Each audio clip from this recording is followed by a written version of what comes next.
विधानसभा निवडणुकीमध्ये game changer ठरलेली लाडकी बहीण योजना सध्या सर्वत्र चर्चेचा विषय ठरते आणि त्याला कारण आहे योजनेसाठी लावलेले नवे निकष। नव्या निकषांमुळे लाडक्या बहिणींचे अर्ज बाद झालेत। यात 1-2 नाही तर तब्बल 5 लाख लाडक्या बहिणी योजनेपासून वंचित झाल्यात। पाहूया याचा एक स्पेशल रिपोर्ट। जी आता इन्क्वायरी करताय म्हणजे जी तुम्ही तपासणी आता करताय ती तपासणी इलेक्शनच्या आधीच करायला पाहिजे होती। पण या आधीच व्हायला पाहिजे होतं ना, निवडणुकीच्या आधी। ज्यांच्याकडे 4 व्हीलर आहे काही म्हणजे त्यांचे आहे ना ते मांडायला पाहिजे होतं ते फॉर्म मध्ये। हे चुकीचं आहे। सगळ्या एकसारख्याच आहे ना सरकारच्या बहिणी, का वेगवेगळ्या आहेत चुलत आणि सख्या असं नको म्हणतात। चुलत सख्या असं होतंय सावत्र आणि सख्या बहिणी चाललेला आहे ते वाद करताय सरकार म्हणे। मतं दिली म्हणून तर ते निवडून आले ना, मतं जर कोण दिलं नसतं तर ते निवडून कसं आले असते बरं। लोकांना आशा दाखवायची, मत घ्यायचं आणि बाजूला व्हायचं ना। या आहेत सरकारच्या लाडक्या बहिणी। एरवी सरकारचं गुणगान गाणाऱ्या या बहिणी आज मात्र सरकारवर रागावल्या आणि त्याचं कारण आहे लाडक्या बहीण योजनेचे नवे निकष। सरकारने लाडक्या बहीण योजनेतील अपात्र महिलांचा शोध सुरू केला आणि आतापर्यंत तब्बल 5 लाख लाडक्या बहिणी अपात्र ठरल्या। बरं, लाडक्या बहीण योजनेतून कुणाला बाहेर केलं जाणार आहे ते सुद्धा पाहूया।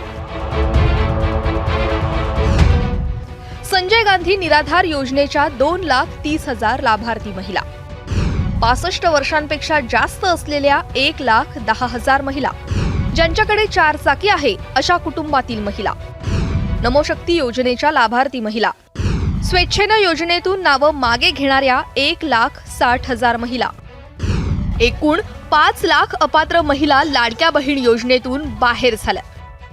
स्वतः महिला आणि बालविकास मंत्री आदिती तटकरेंनी या संदर्भातील माहिती दिली आहे।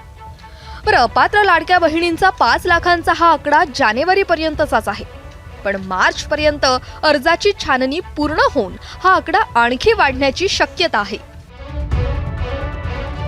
सत्ताधाऱ्यांना याबाबत विचारलं असता त्यांनी काय उत्तर दिलंय ते सुद्धा पहा।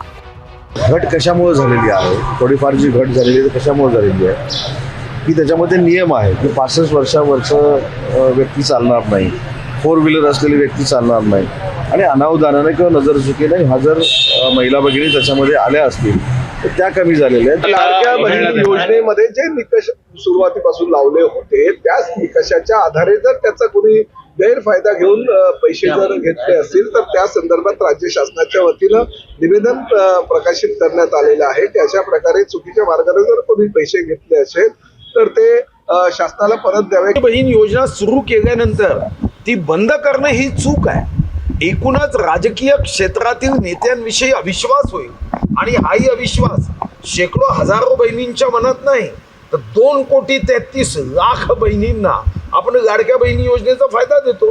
राज्यकर्ते म्हणून जेव्हा हा फायदा देणारी योजना केली तर ती बंद करण्याचा विचार या जन्मात तरी आणता कामा नये। निवडणुकीआधी सढळ हाताने लाडक्या बहिणींना पैसे वाटणारं सरकार आता असं का करतंय असा सवाल लाडक्या बहिणींकडून उपस्थित केला जातोय। म्हणजे तुमच्याकडे 4 व्हीलर आहे का, तुमच्याकडे फ्रीज वगैरे आहे का, हे सगळं पडताळणी का। पण ह्या आधीच व्हायला पाहिजे होतं ना, निवडणुकीच्या आधी। हा मग आणि निवडणुकीच्या आधीच व्हायला पाहिजे होतं। तुम्ही आधीच सांगायचं होतं की आहे अशा तुमच्याकडे कार आहे का किंवा तुमचे काही डॉक्युमेंट्स आहेत का रेडी का काय नाही, हे आधी सांगितलंच नाही ना कन्फर्म। हे केलं की डायरेक्ट त्यांनी आता हे इलेक्शन झाल्यावरती सगळ्यांनी सांगितलं की हे कार पाहिजे, तुमचे डॉक्युमेंट हे रेडी पाहिजे, ते पाहिजे, हे असं नाही ना। हे सरकार काय म्हणलं माहिती आहे का, जवळ आम्ही म्हणजे याच्यावरती आहे ना 5 वर्ष तोपर्यंत मिळेल, तिथून पुढे बंद। अच्छा, म्हणून तुम्ही मत दिलं? आम्हाला दिलं नाही बाबा, माझा नवरा नाही मत हा म्हणून लोक तिकडे गेले जास्त पळत, हे मी पहिलं सांगते। खरं सत्य भावना म्हणजे तीच आहे का नाही, तू सांग।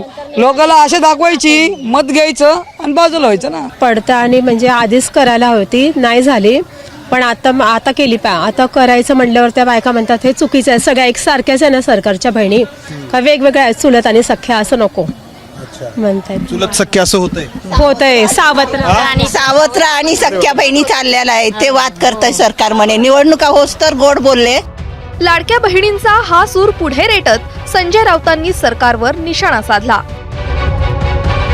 हळूहळू बरेच लाडक्या बहिणी त्या योजनेतून काढल्या जातात। सरकारच्या तिजोरीत पैसे नाही आहेत, निवडणुका संपलेल्या आहेत, बहिणींनी मतं दिलेली आहेत, 1500 रुपये 3 महिन्याचे त्यांना पोचलेले आहेत, पण आता पैसे नाही आहेत. त्याच्यामुळे जेवढं त्यांना हे ओझं कमी करता येईल तेवढं ते करतील. आम्ही त्यात सांगत होतो, लोकांना खोटं वाटत होतं की निवडणुकीसाठी सुरू केलेली योजना आहे, हे प्रलोभन आहे, ही लाच आहे. त्या सरसकट मंजूर केले, आता का नाही ठेवत ते सरसकट? आता तुम्हाला सर्वेक्षण आलं का?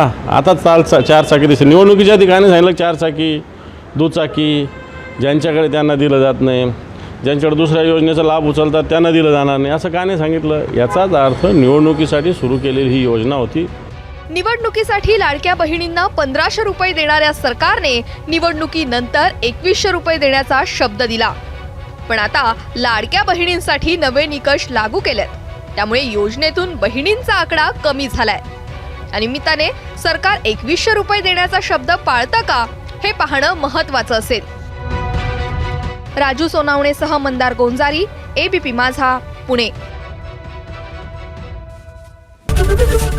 ABP माझा, उघडा डोळे बघा नीट.